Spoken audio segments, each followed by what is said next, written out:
Շարունակենք ծանոթանալ տարեկան աշխատանքային պլանում տեղ գտած աշխատանքների հետ։ Ես այսօր կներկայացնեմ էլի իրական մի դպրոցի աշխատանք, որը նախատեսված է նորից հունվար ամսվա համար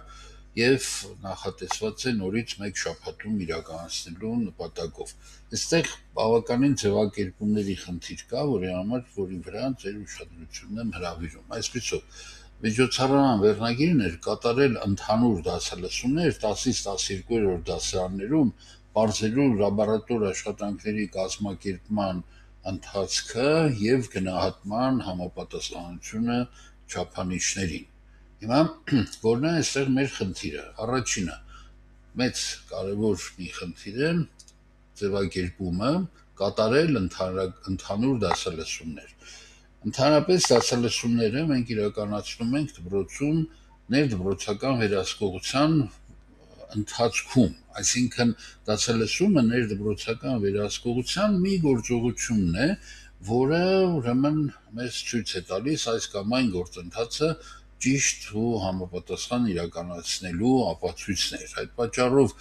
որոշել կատարել ընդհանուր դասալսումներ նշանակում է որոշել կատարել ոչ մի բան։ Համար ես խորհուրդ եմ տալիս, որպեսզի մենք հրաժարվենք այդպիսի ընդհանուր ձևակերպումներից, որովհետև նրանք նախ եւ առաջ խոսում են այն մասին, որ մենք ուղղակի անում ենք մի աշխատանք, այդ աշխատանքն անելու համար եւ մենք նպատակը կոնկրետ չենք պատկերացնում, ինչի համար ենք այդ աշխատանքը կազմակերպել։ Մյուս խնդիրն այն է, որ մենք այդ աշխատանքը կազմակերպել ենք երկու տարբեր ուղղություններով։ Մի դեպքում ուզում ենք ուսումնական գործընթացի կազմակերպումը լաբորատոր աշխատանք, գործնական աշխատանք ուսումնասիրել, եւ երկրորդ դեպքում ուզում ենք գնահատել այդ գործընթացները։ Սա տարբեր մոտեցումներ են, որը 5 օրվա մեջ դժվար չէ մենք հասցնենք իրականացնել։ Մանավանդ որ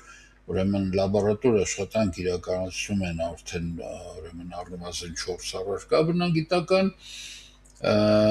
իսկ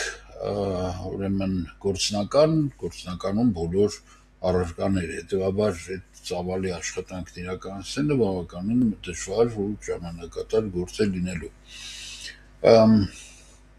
Անվանման հետ օրինակ կառաջարկեի, որ մենք անվանումը բաժանեինք նախ երկու մասի,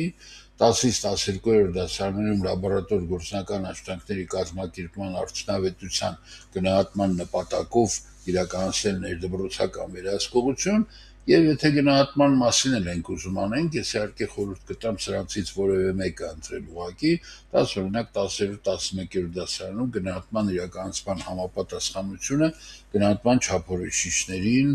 ուրեմն գնահատելու նպատակով լիքը գնահատում բառեր են, բայց դուք վստահ եմ ավելի լավ կձևակերպեք, կարևորը որ գաղափարը ընդունենք։ Հիմա պատկերացնենք, որ այս աշխատանքը 5 օրում հնարավոր է իրականացնել, թե ոչ։ Նախ եւ առաջ, ինչպես նախորդ տեսագրության մեջ ես ուզում եմ ընդգծեմ, որ որպեսզի ժամանակի ընթացքում մենք հասցնենք աշխատանքը կատարել, այդ աշխատանքը անպայման պետք է կատարենք ուրեմն պլանավորված։ Դրա համար առաջի օրը մենք օգտագործենք պլանավորման համար, կսահմանենք վերահսկողության նպատակները եւ խնդիրները, կսահմանենք դիտարկման չափանիշները եւ կկազմենք դասալսումների դիտարկումների ժամանակացույց, կորոշենք պատասխանատուներին, ովքեր են այդ աշխատանքը անելու։ Ես հիմա չեմ ուզում ձեզ կարդամ այն ամենը, ինչ որ գրված է այստեղ, որովհետեւ դուք դա կարող եք ինքնուրույն կատարել, ես ուղղակի ուղղությունները ընդգծեմ ձեզ։ Եվ եթե մենք այստեղ պլանավորված աշխատանքները գրենք, բայց չիրականացնենք, ապա մենք հետո վերլուծություն կատարելիս կունենանք դժվարություններ, օրինակ տվյալները համադրելիս եւ այլն։ Երկրորդ եւ երրորդ օրը կիրականացնենք դասալսումներ եւ գործընթացի դիտարկում, որովհետեւ տարբեր տիպի աշխատանք է իրականացում ուսուցիչը, աշխատանք դասարանում, աշխատանք դասարանից դուրս, մի դեպքում կնայենք, կհետևենք իր աշխատանքին, մյուս դեպքում դասալսման մեջ կտեսենք ինչպես էր անցկացնում լաբորատոր փորձը կամ գործնական աշխատանքը։ Ուրեմն 10-12-րդ դասարաններում իրականացնում ենք թիրախային դասալսումներ։ Դա նշանակում է մեծ ծավալի դասալսում, որտեղ եթե յուրաքանչյուր դասարան մեկ ուսուցչի մոտ մենք դասալսում պետք է իրականացնենք, ուրեմն 3 դասարան,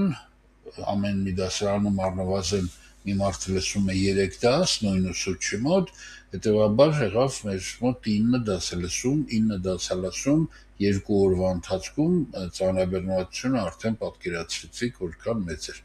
Այսօր երկրորդ եւ երրորդ օրը օգտագործում ենք դասալսումների համար։ Դիտարկում եւ արձանագրում ենք այն ամենը, ինչ նախորդ անգամ սահմանել դիտարկման չափանիշները։ Այս չափանիշներով էլ հենց կատարում ենք դասալսումներն ու դիտարկումները եւ անպայման արձանագրում ենք, որտեղ այդ արձանագրությունները հետո կցվում են մեթոդ միավորման նիստի արձանագրությանը կամ մաքրի արձանագրությանը որպես ապացույց, որովհետեւ տնօրենի հաշվետվության մեջ, եթե տնօրենը գրում է, որ այս աշխատանքներն եմ իրականացրել, լսել ենք այսքան դաս, ինքը պետք է ներկայացնի դասալսման արձանագրությունները, եւ եթե դասալսման արձանագրությունները ձևական են, ուղղակի ընդհանրական, այսպես ասած, արտահայտություններով, միանգամից պարզ է դառնում ուրեմն կատարված աշխատանքի ընդհանրական բնույթը։ Այսպիսով, դասալսումների արձանագրությունները գրանցեցինք եւ հավաքեցինք տվյալներ, որոնց հիման վրա կայացնում ենք որոշակի, ասենք, որոշումներ, հետևություններ։ 4-րդ օրը մենք տվյալների վերլուծություն համադրում ենք, որտեղ մենք բավականին ծավալուն եւ մատյանն ենք նայել, եւ գրավորներն ենք նայել, եւ գործնական աշխատանքները, ինչպես նաեւ լաբորատորները, դասալսումների արդյունքները։ Հիմա այդ ամեն ինչը պետք է դնենք իրար կողք ու կարողանանք հասկանալ ուժեղ կողմերը ուսուցչի կամ ուսուցիչների եւ թույլ կողմերը, որպեսզի հետո իրենց օգնություն։ Պետք է նախապատրաստենք ապահով վերլուծության տեղեկանք։ Սա նույնպես շատ կարևոր է, որտեղ տեղեկանքը հետո անհրաժեշտ կլինի եւ մեթոդ միավորմանը ներկայացնել եւ մանկավարժական խորհրդին, եւ դա անում է դպրոցի տնօրենը, հետեւաբար պետք է լինի կազմակերպված եւ ժամանակին, որպեսզի բոլորը տեսնեն, որ տնօրենը ինչ աշխատանք սկսում է, ժամկետները սահմանում, հետո հետևում է այդ ժամկետներին։ Սա դպրոցում աշխատանքի կազմակերպման կարևոր կանոններից է։ Վերջի օրը, 5-րդ օրը քննարկում ենք եւ ուրեմն